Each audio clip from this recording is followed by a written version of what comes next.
Hello viewers, তোমরা সবাই কেমন আছো? আশা করছি তোমরা সবাই ভালো আছো। আজ নিয়ে চলে এসেছি একটা দুর্দান্ত চাউয়ের রেসিপি নিয়ে।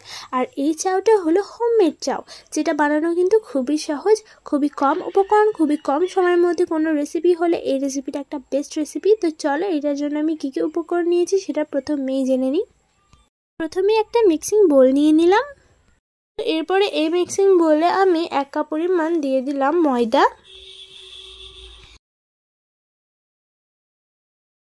এরপর আমি এর মধ্যে লবণ দিয়ে দিলাম। এরপর আমি এর মধ্যে অ্যাড করে দেবো 1 কাপ পরিমাণ জল। তো এই কাপটা সমানই 1 কাপ পরিমাণ জল নিয়ে নিয়েছি। আর বন্ধুরা, তোমাদেরকে আর একটা কথা বলে রাখি, তোমরা এখানে কিন্তু আটার ব্যবহার করতে পারো, আমি কিন্তু ময়দা দিয়ে তৈরি করেছি, কোনো সমস্যা নেই। দেন এটার সঙ্গে এটা কিন্তু ভালোভাবে মিক্স করে নিতে হবে। বন্ধুরা, দেখতে পাচ্ছ যে এটা কিন্তু খুব সুন্দরভাবে আমার মিক্স হয়ে গেছে। তো এটা এবার আমার রেডি। তো এটাকে আমি সাইডে রেখে দেবো। দেন এখানে আমি সেই কাপটাই নিয়ে নিয়েছি, দেখো। এরপর আমি এখানে একটা ডিম নিয়ে নিয়েছি। দেন ডিমটাকে কিন্তু আমি ফাটিয়ে দেব। এরকমভাবে দেখতে পাচ্ছ আমি ফাটিয়ে দিয়েছি। দেন এটার সঙ্গে মানে এই কুসুমটার সঙ্গে যে সাদা অংশটা আছে সেটাকে খুব সুন্দরভাবে আমি মিক্স করে নেব।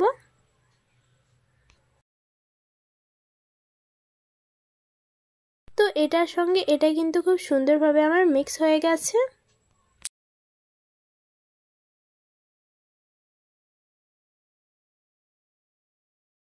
তো এরপরে আমি এটাকেও কিন্তু ঠিক সাইড করে রেখে দেব।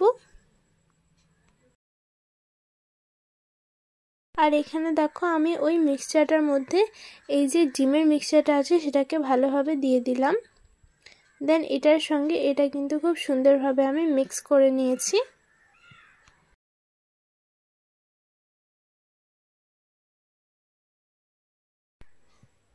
তো এটা এবার দেখো ভালোভাবে আমার কিন্তু মিক্স হয়ে গেছে।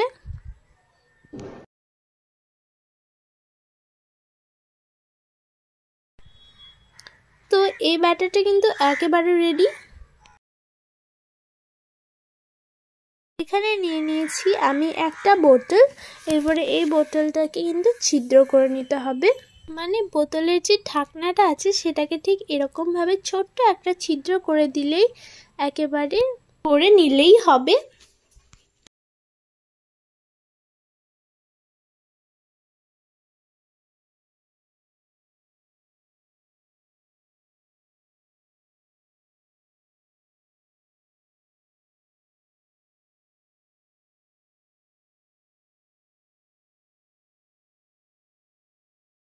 তো খুব ভালোভাবে কিন্তু আমি এই মিক্সচারটা এর মধ্যে দিয়ে দিয়েছি, দেখো।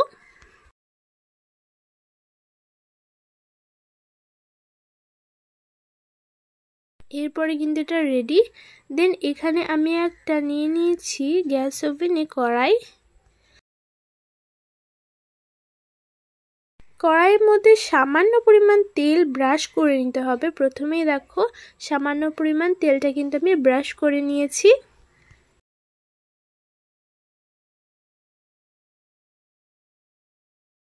এরপরে আমি চাউটাকে কিন্তু রেডি করে নেব। তো প্রথমে দেখো আমি এই যে চাউটাকে রাউন্ড রাউন্ড শেপে কিন্তু দিয়ে দিয়েছি।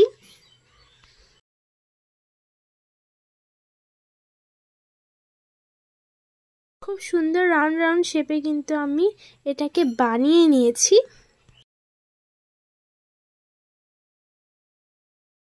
কিছু সেকেন্ড পরই দেখবে এটা খুব সুন্দরভাবে উঠে যাবে।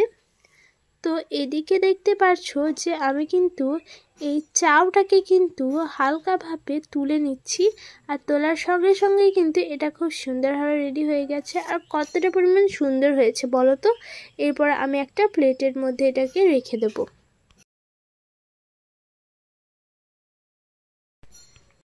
এরপরে পুনরায় কিন্তু আমি এই যে চাউটা আছে সেটাকে বানিয়ে নেব।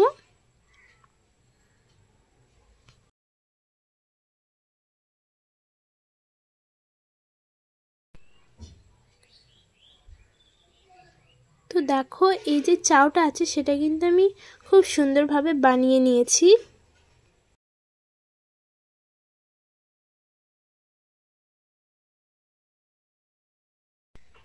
দেন এরপরে কিন্তু এটাকে আমি তুলে নেব, নিয়ে এই প্লেটের মধ্যে দিয়ে দেব।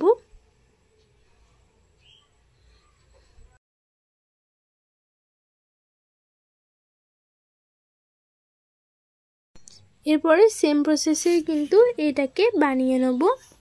তো সবগুলোই কিন্তু এরকমভাবে রাউন্ড রাউন্ড করে নেবে, দেখবে খুব সুন্দরভাবে চাউটা কিন্তু রেডি হয়ে গেছে। তো এটা কিন্তু খুব সুন্দরভাবে যখন রেডি হয়ে যাবে তখন কিন্তু পুনরায় আমি কিন্তু এটাকে এরকমভাবে তুলে নেব। তো সবগুলোকে সেম প্রসেসে বানিয়ে নাও। তো এরপরে দেখো এটা ছিল আমার লাস্ট চাউটা। তো এরকমভাবে আমি সবগুলোকে কিন্তু তৈরি করেছি, আর সবগুলোই ঠিক কতটা পরিমাণ পারফেক্ট হয়েছে তোমরাই শুধু দেখো। তো প্লেটে কিন্তু আমি এই চাউগুলোকে কিন্তু নিয়ে নিয়েছি, আর এটা কতটা পরিমাণ সুন্দর হয়েছে বলো তো চাউগুলো।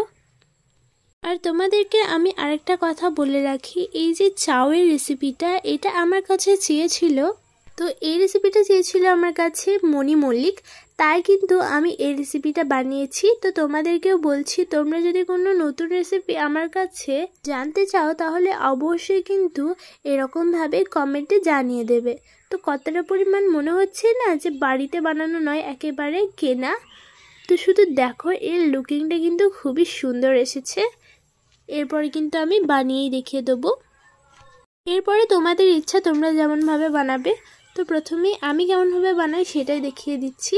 তো প্রথমে এখানে গ্যাস ওভেনে দিয়ে দিয়েছি একটা কড়াই। দেন এরপরে আমি এখানে কিছু ভেজিটেবল দিয়ে দিয়েছি, যেমন ক্যারেট আর অনিয়ন, আর এখানে নিয়ে নিয়েছি গ্রিন চিলি। তো বন্ধুরা ওই যে গ্রিন চিলিগুলোকে সেগুলোকে ভালোভাবে আমি কেটে নিয়েছি, ভালোভাবে কেটে ধুয়ে পরিষ্কার করে নেওয়ার পর কিন্তু এর মধ্যে দিয়েছি। দেন আমি এর মধ্যে দিয়ে দেবো তেল। তো এটাকে কিন্তু ফ্রাই করে নিতে হবে। তো চলো এটাকে ফ্রাই করে নিই। তার সঙ্গে কিন্তু আমি নিয়ে নিয়েছি অনিয়ন। তো অনিয়নটাকে কিন্তু আমি এর মধ্যে দিয়ে দিলাম। তো এটাকে কিন্তু আমি ভেজে নেব। দেন এটার সঙ্গে এটা কিন্তু খুব সুন্দরভাবে আমি মিক্স করে নিয়েছি। তো দেখতে পারছো যে এটা কিন্তু আমার মিক্স হয়ে গেছে ভালোভাবে। তো এই যে পেঁয়াজটাকে কিন্তু ভালোভাবে ভেজে দেব।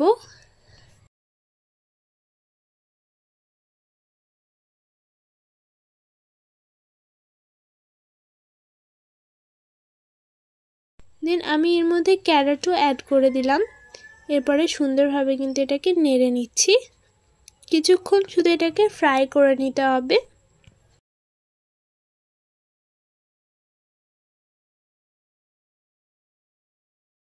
এরপর আমি এর মধ্যে স্বাদ অনুযায়ী দিয়ে দেব লবণ। এরপর আমি এর মধ্যে হলুদ গুঁড়ো আর জিরে গুঁড়ো দিয়ে দিলাম। দেন এটার সঙ্গে এটা কিন্তু ভালোভাবে মিক্স করে নিলাম। তো এটা কিন্তু ভালোভাবে আমার ভাজা হয়ে গেছে। দেন আমি এর মধ্যে চাউগুলোকে কিন্তু দিয়ে দিলাম। তো আমি কিন্তু চাউমিন এরকমভাবেই বানাই, যদি ভেজিটেবল চাউমিন হয় তাহলে কিন্তু আরও ভেজিটেবল অ্যাড করি, কিন্তু এই টাইমে কিন্তু আমার কাছে কোনো ভেজিটেবল ছিল না, শুধু ক্যারেটটাই দিয়েছি তার জন্য। এরপরে খুব সুন্দরভাবে এটার সঙ্গে মিক্স করে নেব। তো তারপরে রেডি হয়ে গেল আমাদের হোমমেড চাউমিনের রেসিপিটা, যেটা সত্যি কিন্তু খুবই সুন্দর হয়েছিল। প্রতিটি সুন্দর সুন্দর একেবারে লেয়ার ছিল, কি বলবো তোমাদেরকে, মনে হচ্ছিল একেবারে দোকান থেকে কিনে আনা। তাহলে অবশ্যই কিন্তু এটাকে ট্রাই করে দেখো। তাছাড়া বন্ধুরা তোমরা এটাকে সংরক্ষণ করে রাখতে পারো, অথবা তোমাদেরকে আমি আর একটা কথা বলে রাখি, তোমাদেরকে এটা যদি বানাতে হয় তাহলে কিন্তু গরম জলের প্রয়োজন হবে না, তোমরা এটাকে সরাসরি বানিয়ে নিতে পারো। এছাড়া তোমরা কোনো এয়ারটাইট কন্টেনারে রাখলেই হবে, একেবারে যথেষ্ট যা বলার। তো আমাকে কিন্তু এই চাউটা খুবই ভালো লেগেছে, খুশবুরও কিন্তু এই চাউটা খুবই ফেভারিট একটা চাউ। তো এরকমভাবে কিন্তু আমি বানিয়ে নিলাম আমাদের এই চাউটা, যেটা ছিল খুবই হেলদি এবং খুবই সহজ একটা রেসিপি। তো এটা কিন্তু সসের সঙ্গে খেতেও দুর্দান্ত লাগছিল। আজকের মতো বিদায় নিচ্ছি। ভালো থাকবে, সুস্থ থাকবে, আর পরের ভিডিওটার জন্য অপেক্ষা করবে। যারা যারা আমার চ্যানেলটাকে এখনও পর্যন্ত সাবস্ক্রাইব করেনি তারা অতি অবশ্যই চ্যানেলটাকে সাবস্ক্রাইব করে নাও এবং পাশে একটা বেল আইকন আছে, সেটা অবশ্যই ক্লিক করে দেবে অল নোটিফিকেশন সর্বপ্রথম পাওয়ার জন্য। আর অবশ্যই আমাকে কমেন্ট বক্সে জানাবে যে তোমাদের পরের ভিডিওটা কী নিয়ে চাই।